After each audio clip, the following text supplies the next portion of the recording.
Hey there, and welcome to my first episode of Curious News, where I'll tell you about all the stuff that happens in the world. First up, we have Leonard Nimoy. Twitter weeps as thousands pay respect to Leonard Nimoy. An actor, film director, poet, singer, and photographer, he sadly passed away from end-stage chronic obstructive pulmonary disease on Friday morning. It was last year the actor told the public that he was suffering from the chronic lung disease COPD, and just earlier this week he was reportedly taken to hospital following chest pains. Later, the inspiring performer took Twitter by the heart with what will no doubt be remembered as a beautiful final message to the world. A life is like a garden. Perfect months can be had, but not preserved, except in memory. Then he signed off with Spock's world-renowned catchphrase, "Live long and prosper." It was his casting of Spock in 1966 that defined his acting career and set him aside from the rest in the hearts of the world. He played the character in all three of the original series. However, some may know him better by his role as Spock's older self in the 2013 film Star Trek Into Darkness.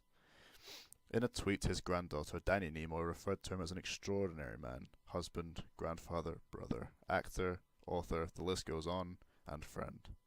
Respects were paid by NASA in the tweet, "R.I.P. Leonard Nimoy. So many of us at NASA were inspired by Star Trek. Boldly go." The world shines a little less without the actor. He truly was amazing, and thousands have taken to Twitter to thank him for the entertainment he provided. What else happened in the world this week? Well, let's have a look. On the front pages we see West seeks full Nemtsov murder probe. Boris Nemtsov was shot dead at the age of 55. He was a charismatic Russian politician and a liberal reformer.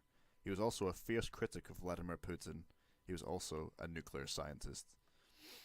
He spoke out multiple times against Putin over the Ukraine crisis and alleged corruption surrounding the Winter Sochi Olympics 2014.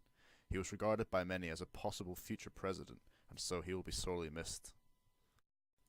In other news, Jihadi John was identified this week as Mohammed Enmwazi, the 27-year-old British man who is a member of the Islamic State of Iraq and the Levant, otherwise known as ISIS.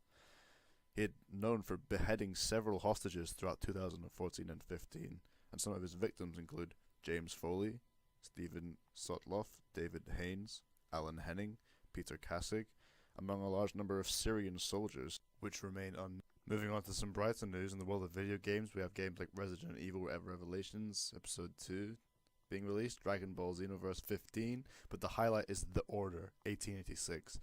Who doesn't want to be a knight fighting for mankind's survival in an alternate history where you can meet real-life figures, where new technologies are being produced to kill? Oh my god, it's so awesome. The enemies look badass, the knights look badass, the weaponry is really badass. This whole game is just perfect. I know this is really bad quality video, but thanks for watching, I guess, if you have the time to waste on this. I mean, you know how it is.